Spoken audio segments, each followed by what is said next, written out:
बिस्मिल्लाहिर्रहमानिर्रहीम। अस्सलाम वालेकुम नाज़रीन कराम, मैं हूं मखदूम शहाबुद्दीन और आप देख रहे हैं मेरा फेसबुक और यूट्यूब चैनल। उम्मीद करता हूं आप सब लोग बखैर वाफियत होंगे और जहां भी होंगे अपने अहले खाना समेत खुश भी होंगे और महफूज भी। नाज़रीन कराम, आज बरोज़ मंगल सुप्रीम कोर्ट ऑफ पाकिस्तान की तरफ से एक बहुत बड़ा फैसला आया है, एक दबंग फैसला है। और इस फैसले के बाद यूं लग रहा है कि सबकी दौड़ें लग चुकी हैं।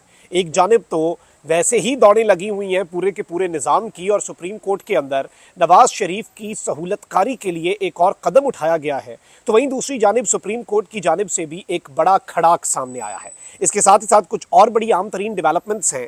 सदर से पाकिस्तान तहरीक इंसाफ के वफ्द की मुलाकात हुई है और यूं लग रहा है कि एक मरतबा फिर मफाहमत का जो रास्ता है और मफाहमत की जो कोशिशें हैं उनका आगाज़ किया गया है। इससे पहले भी 2-3 हफ्ते पहले मफाहमत की कोशिशों का आगाज़ हुआ। मफाहमत की कोशिशें हुई, मफाहमत की कोशिशें नाकाम हो गई। मोहम्मद अली दुरानी साहब उसमें एक्टिव थे। इमरान खान साहब ने तमाम तर ऑफर्स को लात मार दी। उसके बाद इमरान खान साहब के साथ सख्ती भी की गई। इमरान खान साहब को अब साइफर केस के अंदर ताहयात अंदर रखने का मंसूबा भी है, और जो स्पेशल प्रोसिक्यूटर हैं वो अदालत में इमरान खान साहब के लिए और उनके जुर्म के ऊपर बता चुके हैं कि 2 ही सजाएं हैं, या उम्र कैद या सजाए मौत। मामलात इतने संगीनी की तरफ हैं, लेकिन उसके साथ ही साथ यूं लग रहा है कि मफाहमत का भी दरवाज़ा खुल चुका है। इस हवाले से भी डिटेल्स आपके सामने रखनी है। लेकिन नवाज शरीफ के इस्तकबाल में अब बेशर्मी की एक नई मिसाल जो है वो कायम कर दी गई है, और वीडियो जो है वो वायरल हो चुकी है। और नून लीग ने एक ऐसा ब्लंडर पे ब्लंडर, मतलब ऐसे इस्तकबाल से अच्छा है कि आप इस्तकबाल ही ना करें।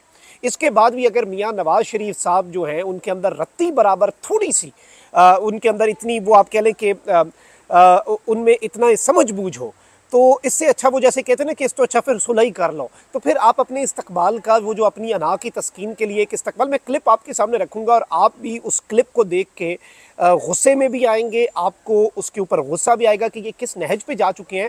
और इस तरह का ब्लंडर, मतलब इस तरह की बातें आप कर रहे हैं, खुदा का खौफ करें। ये सारी की सारी डेवलपमेंट्स एक एक करके मैं आपके सामने रख लेता हूं, लेकिन पहले मैं आपको ये बता दूं कि इस वक्त इस्तेहकाम पाकिस्तान पार्टी बड़े अरूज पे है। फ़ारूक हबीब साहब की भी उसमें शमूलियत करवा दी गई। और इस्तेहकाम पाकिस्तान पार्टी ने एक अजीब सी बात की थी पिछले दिनों, उन्होंने बल्ले का निशान मांग लिया था। शेर जो होता है उसकी खाल पहनकर कोई शेर नहीं बन जाता, तो बल्ले का निशान लेके उल्टा इन्हें गले ही पड़ना था। तो अब इन्होंने इलेक्शन कमीशन से उकाब जो है उसका निशान मांग लिया है। नई दरख्वास्त इन्होंने दी है। IPP ने दरख्वास्त में इलेक्शन कमीशन से उकाब का इंतखाबी निशान मांगा है। और गुज़श्ता दिनों इलेक्शन कमीशन ऑफ पाकिस्तान जो है उसने ऑल पाकिस्तान मुस्लिम लीग जो है APML, जो मुशर्रफ साहब की जमात थी, उसकी रजिस्ट्रेशन ख़त्म कर दी थी और इंतखाबी निशान उकाब उसका निशान था, तो वो वापस ले लिया गया था। तो अब इलेक्शन कमीशन ने करार दिया था कि APML का इंतखाबी निशान उकाब अब मुख्तस होने के लिए दस्तयाब है। तो फौरी तौर पर इस्तेहकाम पाकिस्तान पार्टी जो है वो उकाब, खैर ये उकाब और शाहीन बनना चाह रहे हैं। जिस तरह से मरीम नवाज शरीफ साहिबा ने GC यूनिवर्सिटी के अंदर फ़लसफ़ा खुदी के ऊपर एक लेक्चर देना था, एक बड़ा बेहतरीन लेक्चर मरीम नवाज शरीफ साहिबा ने देना था, लेकिन तलबा के डर से, नारों के डर से क्लियरेंस ना मिली और मरीम नवाज पीछे हट गई। तो जितना फ़लसफ़ा खुदी और इकबाल के शाहीनों का डर उनके जहन में था, तो ये उकाब तो इंतखाबी निशान ले लिया है, लेकिन फ़लसफ़ा खुदी जो इकबाल का समझता है, जो इकबाल का शाहीन है, जो इस मुल्क का नौजवान है, वो इस सब के अंदर क्या इस उकाब को एक्सेप्ट करेगा या रिजेक्ट करेगा, ये आपको भी पता है इसका जवाब और मुझे भी पता है। अच्छा, वहीं दूसरी जानिब हुकूमत ने नैब तरामीम फैसले के खिलाफ अपील के लिए मजीद 15 दिन की मोहलत मांग ली है। और अटॉर्नी जनरल ने कहा है कि अदालती फैसले के खिलाफ अपील में इजाफी ग्राउंड्स शामिल करने के लिए मोहलत मांगी है, जबकि प्रैक्टिस एंड प्रोसीजर एक्ट के तहत अब अपील का हक मिल गया है। यानी कि वो नैब तरामीम जिनका फ़ायदा इस हुक्मरान टोले को था, जो कि अपने आप को NRO देना चाहता था, जो NRO की तकमील चाहता था, साबिक चीफ जस्टिस उमर बंदियाल साहब ने जाते जाते उस NRO का धड़न तख्ता कर दिया, उसे दबरदूस कर दिया। और अब निगरान हुकूमत, जो कि टेक्निकली जिसका काम निगरानी का है, वो सुप्रीम कोर्ट में जा रही है कि जी प्रैक्टिस एंड प्रोसीजर एक्ट के तहत इस पर हम आपसे इस पर नज़र-ए-सानी की दरख्वास्त करते हैं। और नज़र-ए-सानी के बाद कह रहे हैं 15 दिन दें, हम मज़ीद ग्राउंड्स इसमें शामिल करेंगे कि किन बुनियादों पर सुप्रीम कोर्ट का फैसला कलअदम हो और नैब तरामीम बहाल कर दी जाए। मतलब इस वक्त पूरे का पूरा निज़ाम जो है वो सोच विचार में लगा होगा कि करप्ट टोला जो है, आले शरीफ जो है, उसकी सहूलतकारी किस तरह से की जाए। सुप्रीम कोर्ट ने 15 सितंबर को नैब तरामीम के खिलाफ इंसाफ केस का फैसला दिया था और नैब तरामीम फैसले के खिलाफ नजर सानी दायर करने का मुकर्ररा वक्त खत्म हो चुका था। ताहम प्रैक्टिस एंड प्रोसीजर एक्ट के फैसले के बाद अपील के लिए इजाफी वक्त जो है वो मिल चुका है।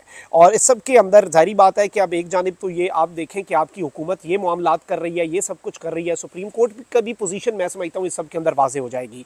काजी फाइज ईसा साहब जो हैं वो भी मैं ज़ाती तौर पे समझता हूँ कि ये सारे केसेस लगने चाहिए। अब ये केस अगर लगा दिया जाता है लेकिन 90 दिन में इंतखाबात के लिए पाकिस्तान तहरीक इंसाफ और जो सुप्रीम कोर्ट बार है उसकी दरख्वास्त को फिक्स नहीं किया जाता तो लोग सवाल तो पूछेंगे कि सेलेक्टिव इंसाफ हो रहा है। और जो पहले बातें करते थे वो सारे साफियों को ऐसा सामसूंगा कि हम ख्याल बेंच, और अब अगर हम ख्याल बेंच बने तो उसमें क्या होता है आप ये भी देखें। परवेज़ इलाही साहब वाले मामले के अंदर उनकी बाजियाबी के लिए जो केस हुआ उसमें इस बात पर सवाल नहीं उठाया गया कि एक शख्स को किस तरह से अरेस्ट किया जाता है। सुप्रीम कोर्ट में ये सवाल उठा दिया गया कि एक बंदे को ब्लैंकेट इम्यूनिटी कैसे दे सकते हैं। परवेज़ इलाही को क्यों आपने कहा कि भाई वो अरेस्ट नहीं हो सकता, ये नहीं हो सकता, इधर उधर की बातें।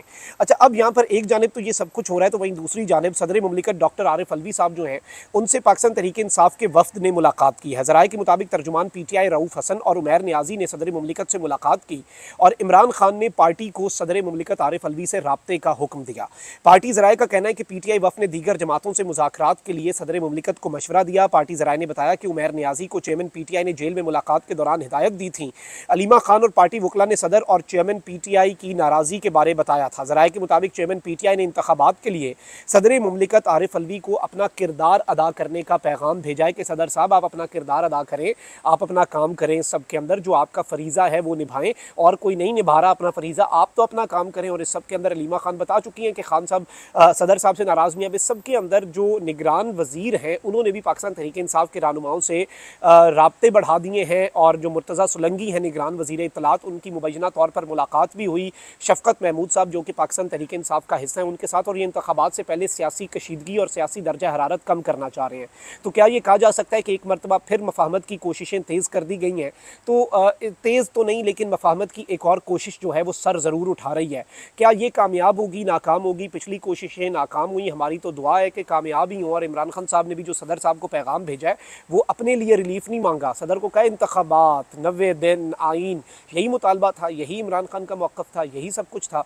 तो सदर मुमलिकत आरिफ अलवी साहब जो है वो इस सब के अंदर देखते हैं कि वो सुरखरू होते हैं या नहीं और वो क्या किरदार अदा करते हैं या किरदार अदा करते भी हैं या नहीं।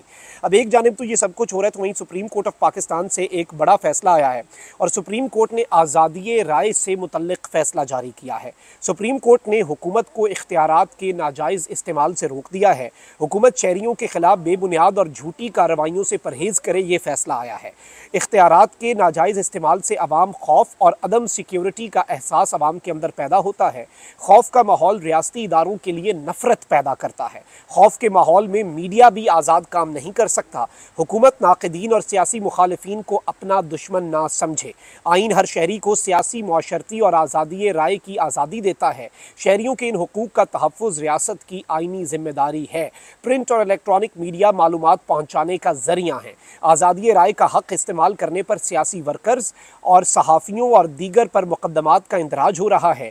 ये यकीन करना मुश्किल है कि अवामी नुमाइंदे, सहाफ़ी, सियासी वर्कर्स रियासत मुखालिफ सरगर्मियों में मुलव्वस हैं। यानी ये जो आप कह रहे हैं कि अवामी नुमाइंदे, सहाफ़ी और सियासी वर्कर्स रियासत मुखालिफ हैं हम लोग, तो सुप्रीम कोर्ट ने कहा है कि हम ये यकीन नहीं कर सकते। हुकूमत की ऐसी कार्रवाइयाँ हुकूमत के आइनी मैंडेट की खिलाफ वर्जी हैं। सुप्रीम कोर्ट ने फैसला ARY के वाइस सदर इमाद यूसुफ केस में जारी किया है। जस्टिस एजाजुल एहसन पर मुश्तमिल 3 रुकनी बेंच ने इमाद यूसुफ को शहबाज गिल केस से बरी कर दिया है। जस्टिस जमाल मंदोखेल साहब जो है उन्होंने ये फैसला तहरीर किया और ये बेसिकली एक बड़ी अहम तरीन डेवलपमेंट है, एक बहुत बड़ा फैसला है। 3 रुकनी बेंच का ये फैसला है और ये जो डिसीजन आया है ये बड़ा इंपॉर्टेंट है। और इसमें जस्टिस एजाजुल एहसन हैं, जस्टिस जमाल मंदोखेल हैं, जस्टिस शाहिद वहीद साहब हैं। आप कह लें कि दोनों साइड्स के जज साहिबान हैं इस 3 रुकनी बेंच के अंदर जिसने ये फैसला दिया है। और ये रियासती मशीनरी को एक बड़ा क्लियर इसके अंदर ऑब्जर्वेशन दी गई है। सिर्फ इमाद यूसुफ जो है उन्हें बरी नहीं किया गया और सिर्फ ये सब कुछ नहीं बल्कि एक ओवरऑल एक मैसेज दिया गया है कि रियासत अपने मैंडेट से तजावुज़ कर रही है। और इन चीज़ों से होता क्या है कि नफ़रत बढ़ती है, इन चीज़ों से मोहब्बत नहीं बढ़ती, इन चीज़ों से लोगों के दिलों के अंदर आपके लिए प्यार नहीं बढ़ता बल्कि लोगों के दिलों के अंदर आपके लिए नफरत जो है उसकी वो इंक्रीज हो जाती है। तो ये सारी चीज़ें ज़ाहिरी बात है सुप्रीम कोर्ट ऑफ पाकिस्तान की तरफ से आई हैं और इस बयान के बाद अब बहुत से लोगों की दौड़ें भी लगेंगी क्योंकि अब लोगों को समझ नहीं आएगी। अब आ जाते हैं नवाज शरीफ साहब के इस्तकबाल के हवाले से। मरीम नवाज़ ने जलसे करने थे, 2 करके ही बस उनका शौक़ पूरा हो गया। फिर जी नवाज शरीफ साहब के इस्तकबाल के लिए आपको पता है कि इनके बेचारों के वीडियो अल्लाह अल्लाह है ना, इमरान खान सुरखरू होता जाता है। अच्छा, पहले एक क्लिप आया जी, एक साहब कह रहे हैं कि हमने लोगों को अपनी गाड़ियों में लेके जाना है, ये प्राइवेट गाड़ियों वाले बंदे हमारे साथ निकलते हैं लेकिन गायब हो जाते हैं। अच्छा, उसके बाद क्या वीडियोज़ आई जी कि एक बंदा कह रहा है कि हम 125 होंडा जो है वो देंगे आपको, यानी होंडा 125 इनाम के तौर पर दिया जाएगा जो बंदा मियाँ साहब के इस्तकबाल के लिए जाएगा। राना सनाउल्लाह साहब भी अपने आप को मजीद एक्सपोज कर चुके हैं, सब के अंदर कह चुके हैं कि हम एक ऐप बना रहे हैं जो बंदों को ट्रैक करेगी कि वो मियाँ साहब के इस्तकबाल के लिए आए कि नहीं। मतलब अगर ना आए तो क्या करेंगे आप? बिरयानी के पैसे वापस ले लेंगे या जो पैसे दिए आपने वो वापस लेंगे? ये तो ज़ोर ज़बरदस्ती, और ये तो फिर किराए पे कोई आप बंदे लाए हो तो आप उनकी ट्रैकिंग करें। तो वो भी एतराफ़ कर चुके हैं बरमला। अब जो बेशर्मी की इंतहा हुई है वो ये है कि जो लोग नवाज शरीफ के जलसे के लिए 21 अक्टूबर को लाहौर पहुँचेंगे वो सीधा बिना हिसाब किताब के जन्नत में जाएंगे।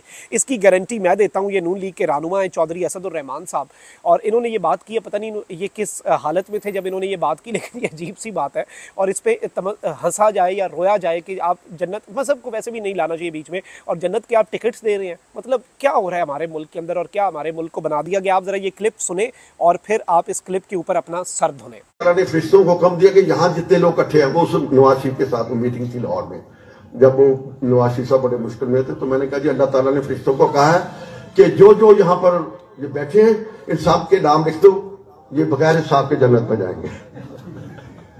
अब जितने आप आ गए वो तो जन्नत में जाएंगे, लेकिन मैं जन्नत का वो ये देते हैं ना, ये आले रसूल ये देते हैं ना सर्टिफिकेट की, ये जन्नती है।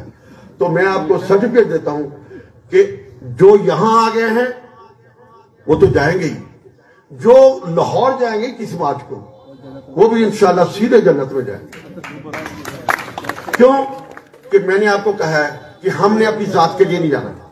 मुझे कोई जरूरत नहीं है, मुझे टिकट मिले या मिले, मैं टिकट की खातिर नहीं जा रहा, मैं मुल्कों को आपकी खातिर जा रहा हूं।